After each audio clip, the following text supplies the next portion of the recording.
السلام علیکم۔ قرآن و حدیث میں استغفار کی اہمیت پر زور دیا گیا ہے۔ یہاں ہم کچھ اہمیت و فضیلت آپ کے ساتھ بیان کریں گے۔ اللہ فرماتے ہیں سورہ ہود میں، اور تم اپنے پروردگار سے معافی مانگو، پھر اس کی طرف رجوع کرو، یقیناً میرا رب بہت معاف کرنے والا بڑا مہربان ہے۔ سورہ نوح میں حضرت نوح علیہ السلام اپنی قوم سے فرماتے ہیں کہ اپنے رب سے معافی مانگو، یقیناً تمہارا رب تم پر آسمان سے بارش کرے گا اور تمہارے مال و اولاد میں اضافہ کرے گا۔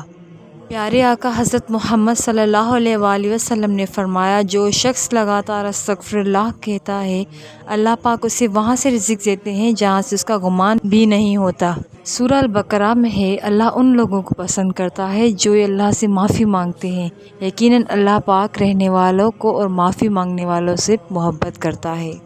استغفار جنت میں داخل ہونے کا سبب بن سکتا ہے۔ پیارے آقا نے فرمایا، جو شخص استغفار کرتا ہے، اپنے گناہوں کی معافی مانگتا ہے، وہ ایسے ہے جیسے اس نے کوئی گناہ کیا ہی نہ ہو۔